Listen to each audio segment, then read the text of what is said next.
Welcome back to the Untangling Web3 podcast. Today we have a very special episode for you indeed.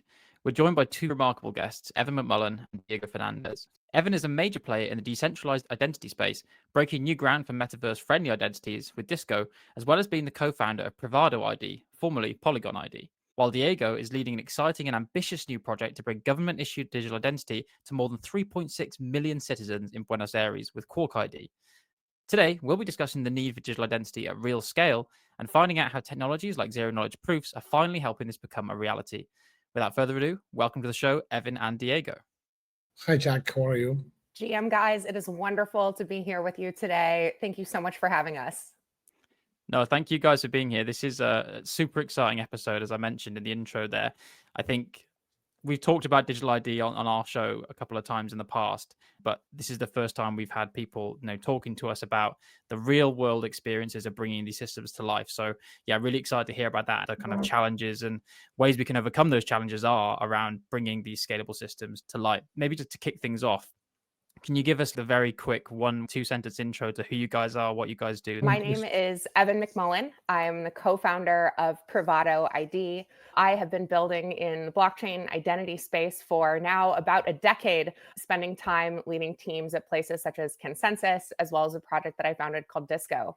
At Privado ID, we make it easy to prove a trait about yourself, such as the fact that you're a person, you're in a specific location, or even that an address belongs to an AI agent. And then we make it easy to reuse that data across different applications and services. And so we'll get into what that means for better user experience, more personalized internet interactions, and faster and more stable infrastructure across the connected world. Well, my name is Diego Fernández. I'm the co-creator of Quark ID, which is a self-sovereign identity protocol, the likes of Privado ID. I'm the former Secretary of Innovation of the City of Buenos Aires. And this is where I started this identity journey, something like four years ago. And I think the definition that Evin gave is accurate, is correct. I think that is one of the most obvious areas of improvement that we have in the tech arena. I always quote the same thing, which is we're planning to send rockets to Mars and debating where artificial general intelligence is something that we'll achieve within the next 24 months. And it doesn't ring a bell that when we need to prove our identity, we start taking pictures of pieces of plastic and doing strange movements with a camera. It's kind of crazy. It's so outdated. So we need to improve, and we have an immense opportunity over there. I love that intro. I think so. We have talked previously about digital identity and Web3 identity systems, and like you've kind of touched on there, it's the most foundational piece. Like we live in this big data economy where data's everywhere, but data doesn't have that much value unless I can tie it to an individual. It's like the data is an extension of myself, and it's all linked to my identity. But we've always talked about it from like an academic perspective. These are the theoretical value propositions of these potential digital identity systems. So exciting to have two people that are actually making this happen in the real world. And Diego, you've just started off there. You talked about your background in the politician sphere, and now you've gone into more of the tech world. Can you tell us what was the driving force behind this project? What were the core problems that you were aiming to solve there with Quark ID and MIBA? Well, in the case of the city of Buenos Aires, it's a completely digitalized government, or mostly digitalized. The thing is that you have two problems. Within the government, digitalization occurred in a very frantic pace and is mostly comprised of silos. So you have everything digitalized, but in a digital silo. Just to give an example, to take out or to renew your driver's license, you are asked for certain certifications. For example, I don't have parking tickets. For example, I have my car taxes up to date. Those certifications came from digital systems, but you were forced to go log into that systems, download the digitally signed PDF, and upload it into the driver's license system in order for you to go on. And there is friction, there is time, there is effort, which of course is not necessary, given that those documents are within the government infrastructure. So you have two chances of interoperating that reality. One is, okay, I'll do this backbone of interoperability, that we deal with it in the back end, and we did that. We implemented the X road, which is it's a system that on a centralized basis you're able to interact the information between two organizations, as for example the parking tickets agency with the driver's license issue agency. The characteristic is that that type of operation has a very high frequency cadency. You're requesting that information on a constant basis. Hence, it makes sense to make a back-office interaction. But how does this affect when you are dealing with organizations which doesn't have such a big cadence of interoperability? When maybe I request your certificate 2, 3, or 4 times a year. So it doesn't make sense to invest the effort in generating this type of backend of interoperability. The use case that we saw in the city of Buenos Aires is precisely that. Building and helping build this type of self-sovereign identity protocols allows within governments of the region, within governments of the world, and within private organizations, the ability of exchange provable data on a decentralized and permissionless manner. And that potentially opens a huge amount of value creation because of reducing that immense friction that we suffer every day. We live it in the infamous COVID time with the vaccination certificates, and we live it every time that we need to exchange documentation with any given agency, either private or public. I think that's a great example. Like, I think it really, people have been talking about Web3 and digital identity for a long time. Like Evin said, you've been in this space for a decade or something like this, right? But it was really like around COVID where most people started to see these systems really be implemented because they realized they needed something real time that could be deployed quite quickly, proven and verified very efficiently. And paper documentation was not the way to do that, right? A quick question for you, Diego. Like, so you worked in government. And I was in Buenos Aires recently. I was so impressed by the Bitcoin adoption there. Like everyone seemed to, I saw Bitcoin signs everywhere. I was like, this is, some futuristic in a way. And I understood that actually the reason was because of like hyperinflation, all this kind of stuff was actually tailed off recently, which is a great thing. But how did you find out about the concept of Web3 as applied to these problems? Like, where did you first kind of come across this and how did you get that through? Because convincing, non-technical people, politicians is sometimes tricky because these are quite ambitious projects, right? Well, I mentioned this in a panel that I showed with Vitalik in last DevCon, which is, for me, crypto is a kind of better proposition for the rest of the world, which has, logic economies. As Argentina has been in this economic nightmare for the last 70 years, and I will quote the number again. The other day came up a webpage in which you put your date of birth and it gave you how much inflation you suffered during your lifetime in Argentina. In my case, I suffered 30 trillion% of inflation. Wow. And that's crazy. It's as crazy as it gets. So why did Argentinians embrace crypto and crypto ethos? Because for us, intermediates and governments dealing with our wealth, it's not something that maybe can corrupt. It's as bad as possible. We embrace crypto because you got your salary day one, and 30 days later, that salary was worth 25% less. So you need to do something about it. And crypto provided us with an immense opportunity for doing that.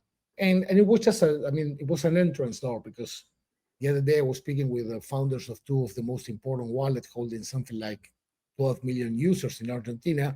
And what they started to see, centralized wallets, was that the main asset being held by their users was stable coins, something like 1 year ago, but it's Bitcoin today.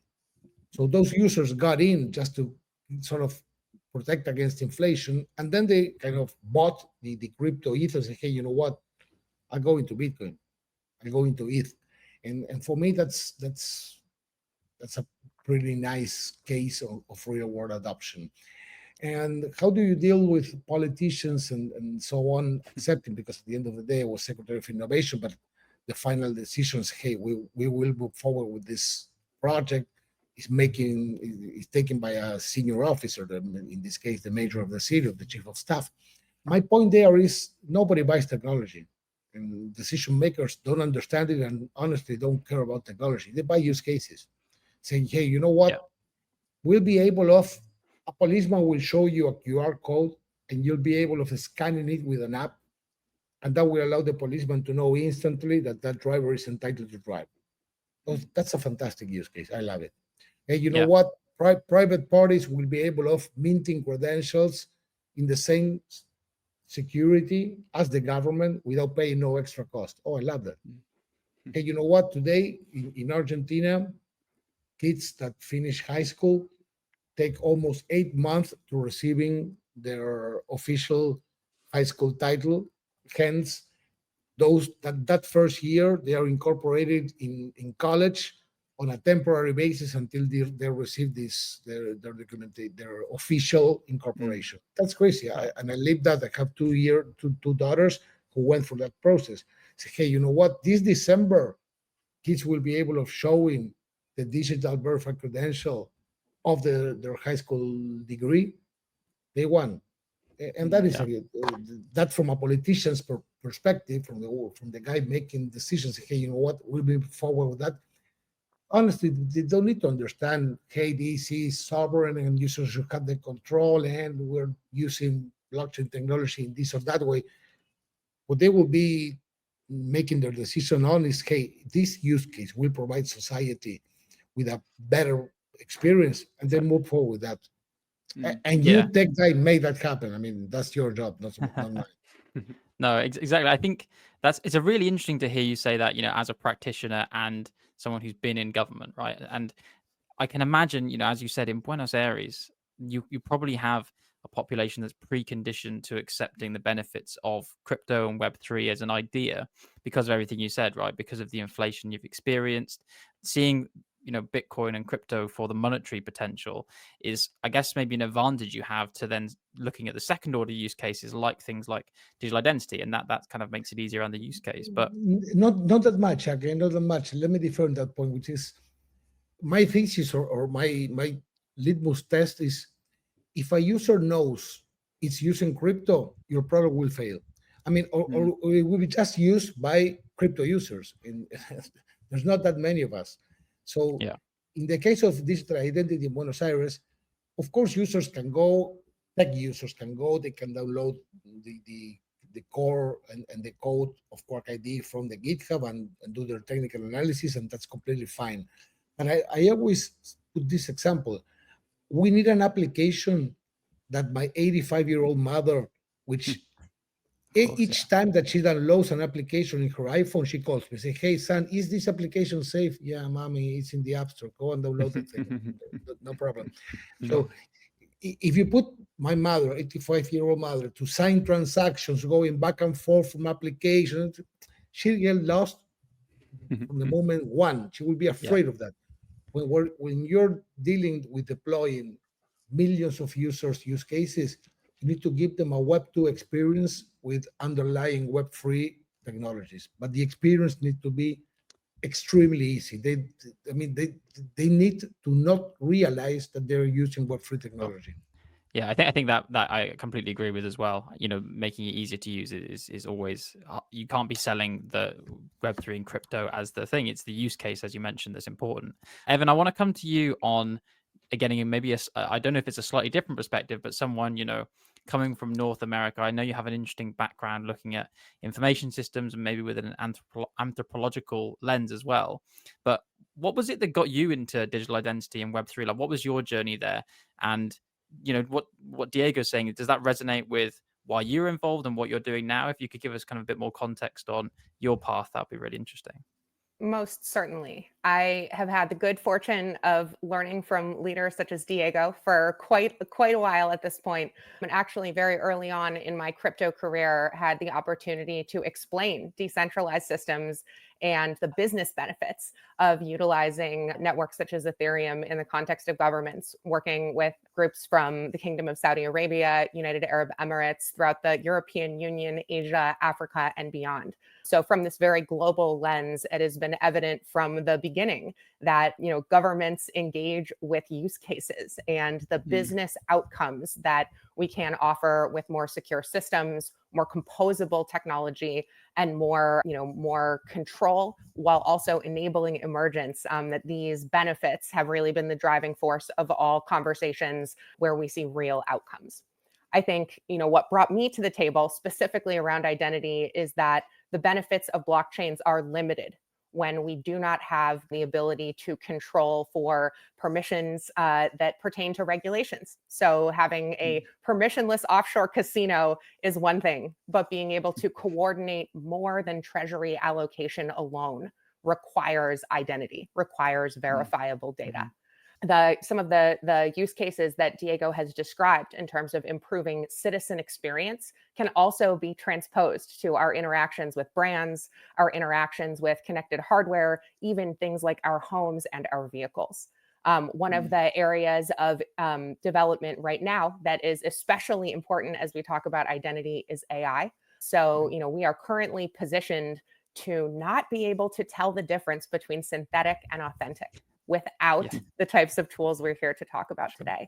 So you can think of Privado ID kind of like the Amazon distribution rails for your verifiable identity, making sure that the types of credentials or proofs that you receive from places like the city of Buenos Aires can travel with you to every corner of the connected world and can shortcut your ability to introduce yourself to new apps and services so that you can enjoy more of the personalized internet built around you based on data that can be discovered, that can be trusted.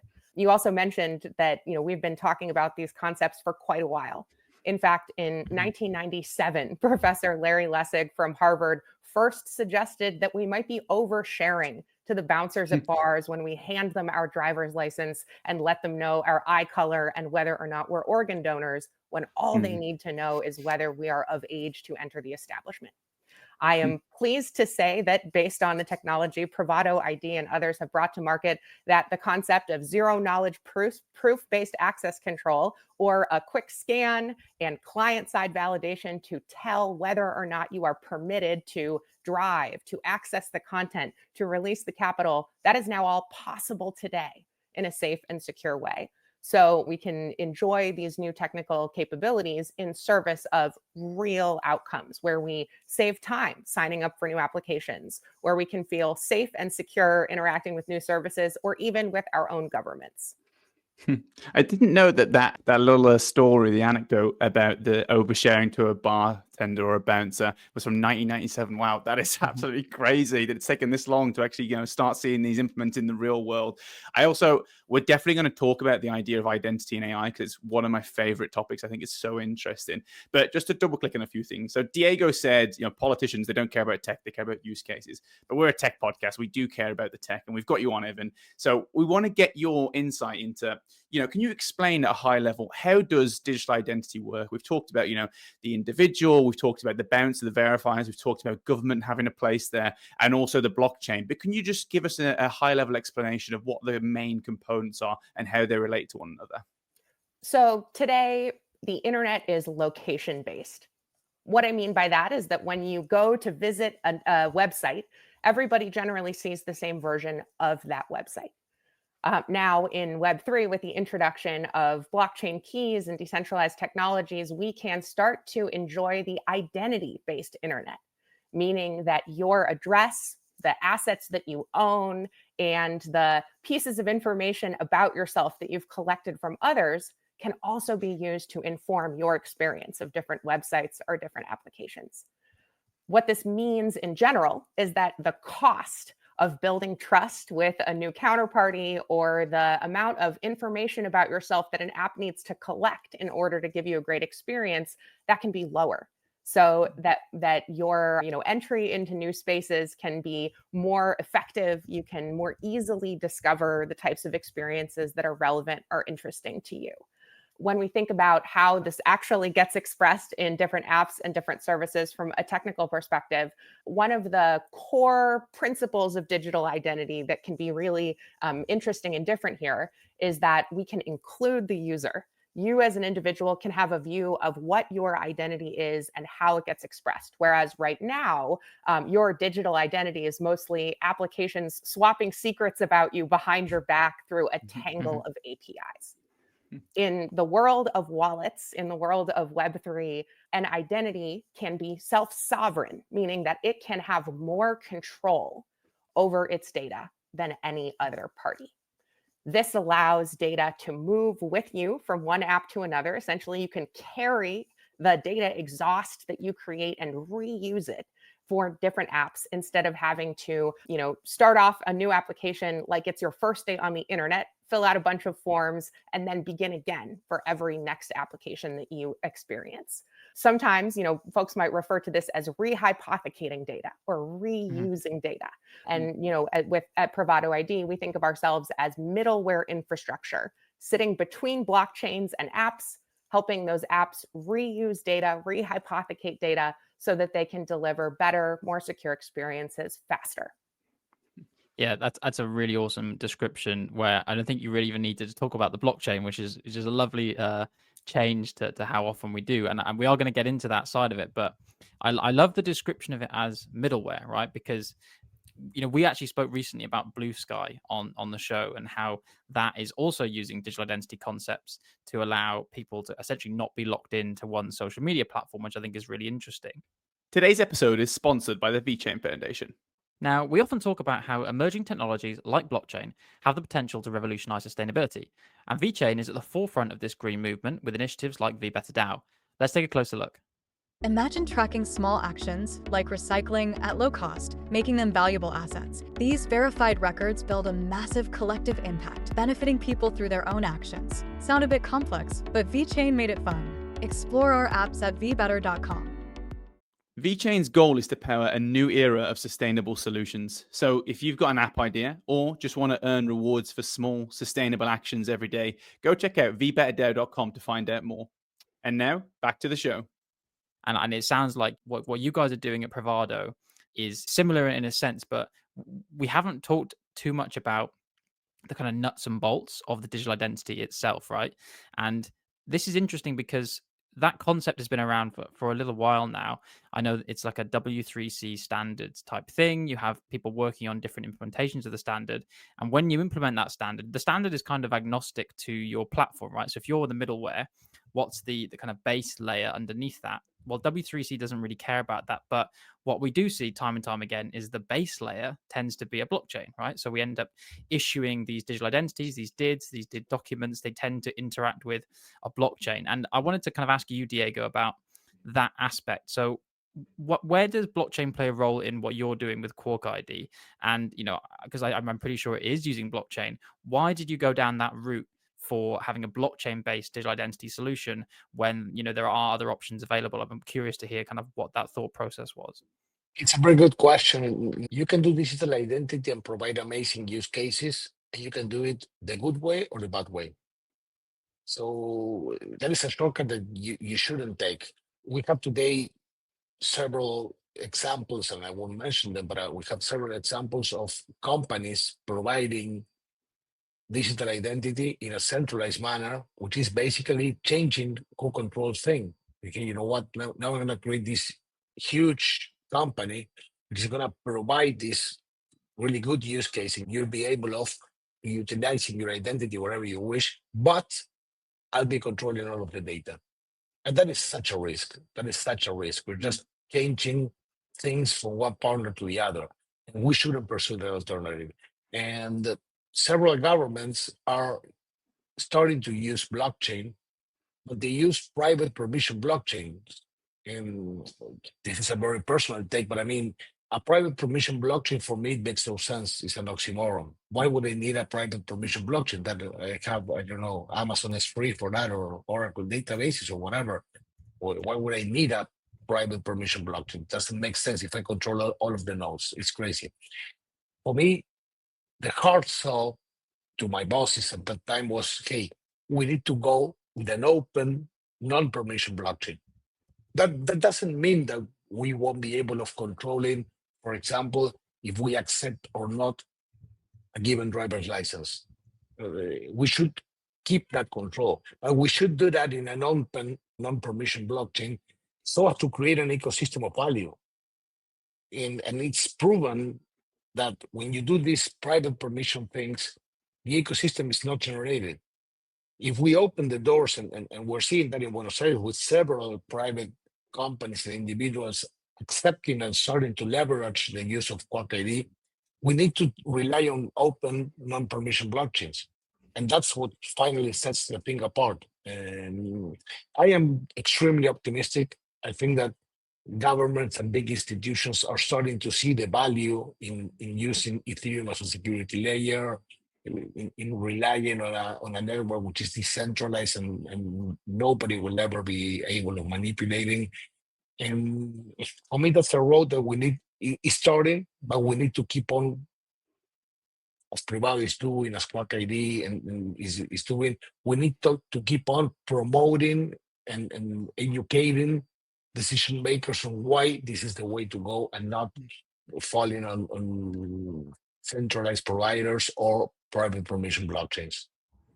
That's really exciting to hear from someone who's in the space and actually deploying a real solution. And I think that's one of the things that excited me most about having you both on the show is this isn't just theoretical, it's not academic, you're actually doing it. And I actually want to know, so how is this being deployed right now? So this is an existing solution. We've talked hypothetically about, the bouncers, me not needing to give all my credentials. Like whenever, you see that classic diagram, whenever someone Googles what is digital identity, it's got the issuer, which in this case, I assume is the government. You've got the holder, which is the citizen, and you've got the verifier, which is the bouncer. And we've talked about the blockchain underpinning all of that data integrity. What is this doing right now? What are some of the use cases you're actually implementing? And what are some of the benefits that the citizens can actually see by using this? Because do you actually have police officers that have these apps that can scan it and prove credentials on the spot? Today, the credentials, the driver's license credentials are being minted to the user's wallet. The verifier is not yet installed within the policeman's phones. That will be done in late December, probably. But today, if someone stops you in the city of Buenos Aires, if a policeman stops you, you're able of showing your credential, your driver's license credential, and that is accepted.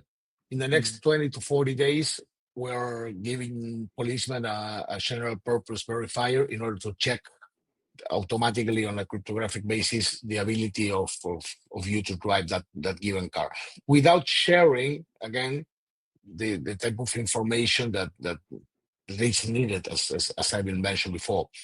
Bars in Buenos Aires in the upcoming month will be able of verifying any given user that is plus 18 years old without the need of that user of revealing their address, your plat type, even your date of birth, which is a totally unnecessary information just to give you a beer.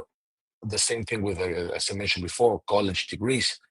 And, private events, as for example, we had a LEF, which is a pop-up city in Buenos Aires, which was done in August with 3,000 plus participants. And they decided to use Quark ID to mint out the credentials, the LEF passport, in order to get into the venue. That is what I mean by ecosystem and leveraging an existing technology. Of course, governments, and I think that governments and big institutions have a huge role to play, which is doing a reverse bootstrapping. If government starts creating this user base for free, and we pay as users, we pay the price, as governments, we pay the price to making users going through that friction. Governments have this crazy thing, which is every government is a monopoly in their society. So if you need to create a driver's license, okay, you're a citizen of Buenos Aires, you have no other place to go.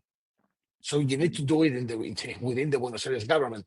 So you can turn that monopoly again working for the good reasons. So, hey, if you're a fintech company, it's so hard for you to say, okay, I'm going to put users for this friction because perhaps that gets your onboarding rate down 5% and you're not willing to pay for that. You need to for the onboarding to be as fast and smooth as possible. But as a government, you can say, hey, you know what? We'll ask you to go through this biometric recognition thing once, and then all of the society can take the benefit of you doing that stuff.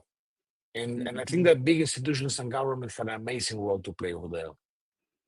Yeah, definitely. I think like that's kind of one of the misnomers about blockchain tech generally, is that you don't know who they are. It's anonymous. We're de-intermediating everything. We don't need intermediaries anymore. We don't need governments and all this kind of stuff. And it's not true. I think you always need some point of trust to connect individuals, right? I think that will always exist. It's just how do we facilitate that trust in, say, a more efficient way? And governments still have a role to play there.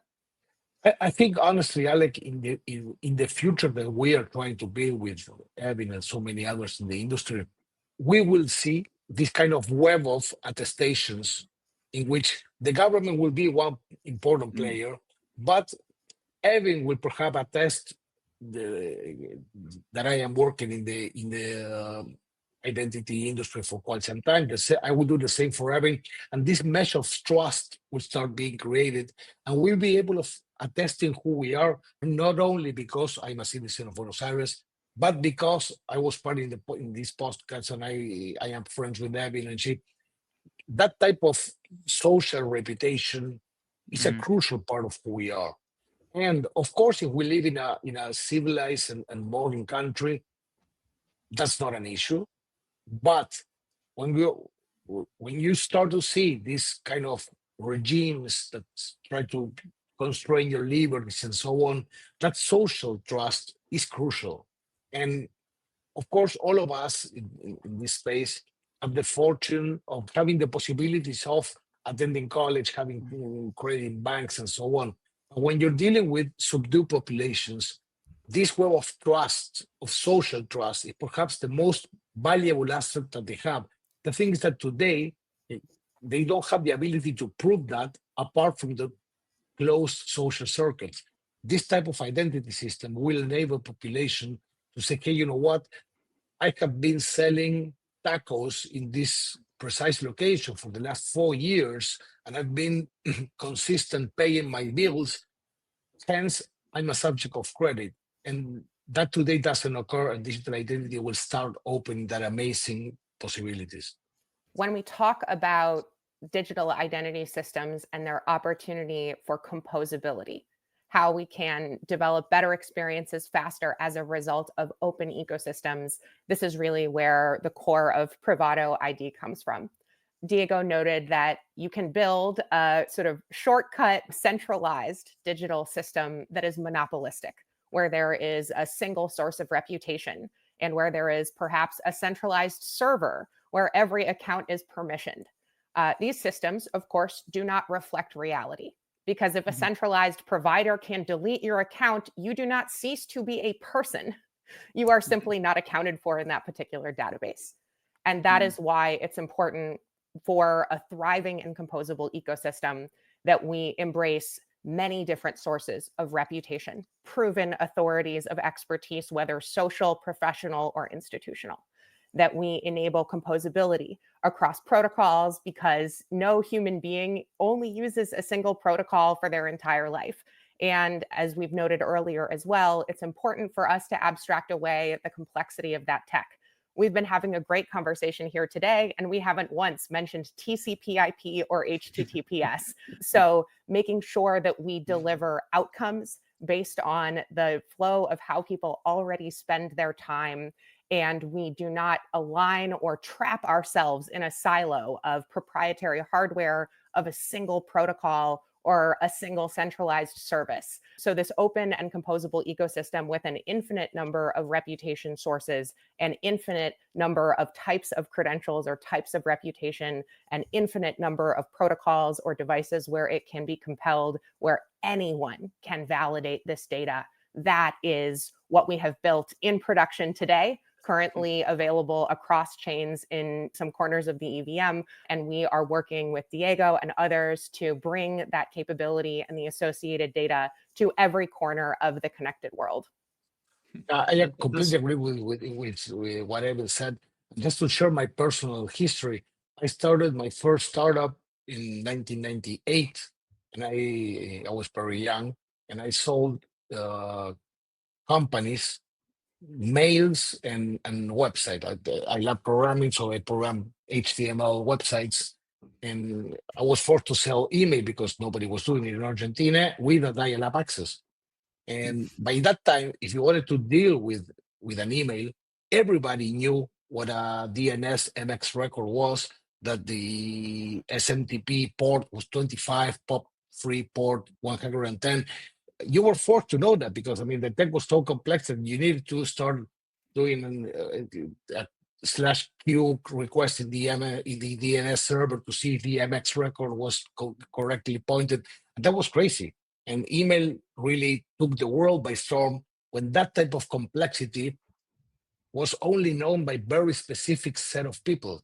And we're transitioning that phase precisely now. We need to give people an experience that is easy. And we need to do it with the correct values and the correct ethos. Today, if the CEO of Google decides to delete my Google account, hey man, I lost every digital asset that I own. I will need to sort of say, hey, please give it back to me, because I will have lost access to every digital asset that I control. And that is not correct. We need to get out of that reality as soon as possible. Yeah, I think that's such an important point, and what we've just discussed, I think we have to highlight as one of the biggest advantages of the digital identity systems that you guys are building, those kind of open, extensible, composable systems, because to me they perfectly mirror, if you think philosophically about what is identity, I kind of subscribe to the view that it's like the sum of all the claims that are made about you, right? You shouldn't have a single person like a government that has a monopoly on who you are, who your identity is. It's about everyone in society and the claims they make about you, right, and what you identify with. So I love that idea of thinking of the government as just one claimant, someone who can put, they can make some big claims about you, some strong claims that people will tend to believe. But then there's all these other types of identity that are so important, the social reputation that Diego mentioned, and everything from what your family and friends and peers think about you to your social media. All these things are related, and I love that, from the sounds of it, you guys both have this very progressive view of this open system, right, where everything can come in, is not monopolized. I think that's one of the key things I've kind of taken away from this. I would also just like to touch on quickly, maybe an elephant in the room. We're talking about a really big project here in the Quark ID project in Buenos Aires, and 3.6 million people getting onto this kind of system is no small fry, right? But there will also be in the future, I'm sure, even bigger projects, and eventually I think we want everyone in the world to be using digital identities. Like I said, Blue Sky is trying to onboard the whole world right now. So I want to ask you guys, how do we scale these kind of systems? What are the challenges of scaling them, and how can we address those? Maybe, Evin, from the philosophical and theoretical side of things, and then Diego, obviously you've been doing this in practice. So maybe if you could both offer your thoughts on this, that'd be great. Usage turns specs into standards. We cannot meme the entire world into a new system immediately all at once. And so that is why working with sources of reputation that have strong existing relationships and bringing them on board together in sequence, such as the way that Diego and the Quark ID team are working with different government organizations, such as the way that we at Bravado ID work with different governments and institutions. It is that accrual of multiple parties in this open ecosystem working together over time and enjoying business benefits at every stop along the way. That is how we build these networks of value. And so I think this is a little bit different than some views of decentralized identity that are more focused on emergence, as opposed to the intentional collaboration with regulators and with institutional bodies. I also see a unique opportunity in this market moment in crypto, where the $2 to $4 trillion worth of institutional capital is sidelined because we cannot verify compliance on chain, enabling the identity of institutions, the permissions of where their capital can flow, to carry from one protocol to the next. So as we unlock this open composable ecosystem for governments to enjoy the network effects and benefits of composability on the trust that they provide, so too are we unlocking these benefits for institutional capital. I completely agree with what Kevin said, and in my experience, when you're dealing with government and government officials and you're selling the benefits of an open, decentralized self-sovereign identity protocol running on an open, not permission blockchain, they say, okay, this is amazing, let's move forward. And then you move to the second desk and they say, hey, you know what, but let's do this private and permission. I said, no, why? Because they always fell in this kind of loop as, hey, we want to control things. And speaking precisely about unlocking wealth, unlocking prosperity for society in the types that a real open, non-permission blockchain with a self-sovereign identity protocol may provide, that is the real battle. That is the battle that we need to give. And that is and selling that idea is, for me, the most important part. All of the rest gets done. We need to sell to decision makers this idea of hey, the only way of creating real value is through open, non-permission blockchains running self-sovereign identity protocol with no any given party controlling the whole thing.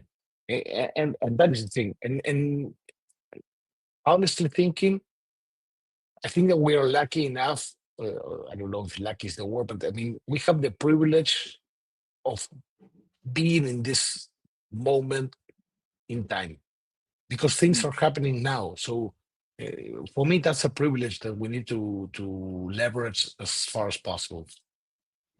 I'm glad you talked about like the network effect. Like you're obviously seeing real value in your ecosystem right now, but there's going to be so much more value when you start to have people that are adopting this across jurisdictions, across borders, getting like a single identity where I can plug in, you know, all my applications, all my peer reviews, everything into one solid base. And again, I think one of the most important things is here is when people think about that, they're like, okay, I don't want my business clientele seeing what I'm doing with my social interactions, what I'm spending my Bitcoin on, and like the ability to separate these down and selectively disclose what you want when you want it. But it's all linked to one identity. It's quite a key principle of a lot of this stuff. And yeah, it's very exciting. Like you've talked a little bit about some of the releases that are coming up. Like I know you guys are both very busy, nose down, like getting the roadmaps out there. But if we take a step back, we look outside of just like the next 6 months and to more of the future, and maybe even beyond like digital identity, I'd want to get your like, what are you most excited to see in the future of Web3 at large? Evin, I don't want to like push you in one direction, but you talked about digital identity plus AI. That's like a passion project of mine as well. So I kind of want to hear you talk about a little bit about that, but you choose. I want to hear from both of you and what you think the most things that excite you most about the general Web3 of the future is. Obviously, we are heading into a season full of agents. I definitely think we can all agree most transactions on chain by this time next year will not occur as a result of click trading, but likely as a result of some programmatic or intent-based framework. I think that the unique pairing of blockchain keys, timestamps, and shared truths is very well suited to the generative capabilities of agents and all that we can unlock by wrapping for loops to get a little technical there, or bringing these more programmatically informed capabilities to the chain. As I mentioned earlier in our discussion, the ability to discern synthetic from authentic will be critical, not only in evaluating data itself and the various authorities from where that data comes, but also in terms of understanding how we improve AI agents, improve our models through further training, and avoid model collapse. I think that the most straightforward, logical way for us to do so is to take advantage of the key pairs we already have, the decentralized systems we already have in place, and to use a similar approach to how we think about identity for humans and institutions. That's why our team at Quark ID is leading the charge with different types of data for agent reputation. So, you might have heard of KYC, know your customer, and we are working with our partners to pioneer KYA, know your agent, or ways that agents introduce or interact with one another. We're very hopeful that, these capabilities will also give us a really straightforward way to interact with data that comes from government entities, that comes from known authorities in the real world, such as those that Diego and his team at Quark ID are bringing on board. Oh, I love that answer. That is so exciting. I think when most people think of this stuff, they think of it's only about humans, right? We want to discern between humans and everything that's not human. But there are a lot of agents and AI avatars that will add a lot of value, and we'll want to have an identity system like you just talked about there that represents them as well. And like there will be a lot of good, not just misinformation and pollution and garbage that comes from these actors as well. And they need to interact in the real world as well. In like 10, 15 years, they need to transact. There'll be AI, to AI kind of comms and all this kind of stuff. It's kind it's a bit mind blowing to think about how quickly this stuff is happening. But I think it's really at the forefront of, the misinformation age where we need these identity systems for agents. That's really exciting to hear. Diego, I'd love to hear about your insight into what the future holds. I'm going to turn kind of more philosophical. I think that we happen to be born in this area in which the way that we govern ourselves will change. And that for me is a given. I'm not able of discerning, hey, we will govern ourselves in this way. And I think that the Ethereum ecosystem governing the evolution of its platform is a very good demonstration of how to deal with the governance of large-scale projects in a different way as we govern large-scale projects today. But let me push forward this rationale, which was first outlined by Tomás Puello in a very good article, which I recommend reading, which is each time that we change the way that we share information and trust in a society, the institutions that govern that society change. So when the way of transferring trust and information was the oral language, our institutional order was tribes. When writing appeared, then those controlling that technology, the church and the noblemen's, the feudalism, appeared as a way of governing ourselves. And that lasted until a new technology disrupted that way of trusting and sharing information, which was the printing press. And then the nation states got born. But if we analyze how we govern ourselves as a society today, it doesn't make real sense in the digital world. Why are we voting for people which go to the Congress or wherever and make decisions for us for 4 years? It's kind of crazy. I mean, that makes sense when I elected Evin, and Evin traveled 4 months to go to the decision-making place, and then she represented the interest of all of us for a certain given time. But today we're voting online any given minute. We like or dislike a video, we choose to visit or not that website. So the way that we are governing society today doesn't make sense with the way that, with the means that technology provide and the way that society lives. And I think that Web3 and the blockchain trust combined with the internet as a massive universal communication layer, and now Web3 being able of transferring value, identity, assets in a completely secure manner, will definitely have an impact in the upcoming years. I don't know if that's 5, 10, 20, but I am positive that if I ever have a grandchild, that grandchild will live in a society which is governed by institutions working in a completely different manner, and probably in a different set of institutions which will be created as an evolution of the nation state, which I don't know what that is, but I think that is happening. Yeah, that's a really, really nice note, I think, for us to end the episode on. I think you're absolutely right. It seems like we have this flashpoint of new technologies or advancements in old technologies that are coming through Web3 and other areas, AI and even other kind of security primitives that are coming out separately. It feels like we have a bigger and better toolbox than ever to solve some of the challenges we have around governance, right? And how we govern ourselves as citizens of countries. I think it's obviously a huge problem, and I don't think anyone has full solutions yet, but even what we talked about in digital identity clearly has applications potentially in voting systems. The blockchain clearly has potential in improving transparency of funds, right? And issuing money potentially. There's so many things that we can get into. And I think, without going down the rabbit hole, that's a really nice way to just kind of preview the world that we might be seeing in the future. And yeah, I really hope this won't be the last time we speak to you, Diego and Evin. I've learned a lot. I've really enjoyed hearing from some proper experts in this space about real things that are going on. So yeah, we hope maybe we'll talk to you again in the future about all those exciting things. But thank you so much for joining us. And to all those listening at home, thank you for joining us again this week. You can catch us next time to untangle a little more Web3.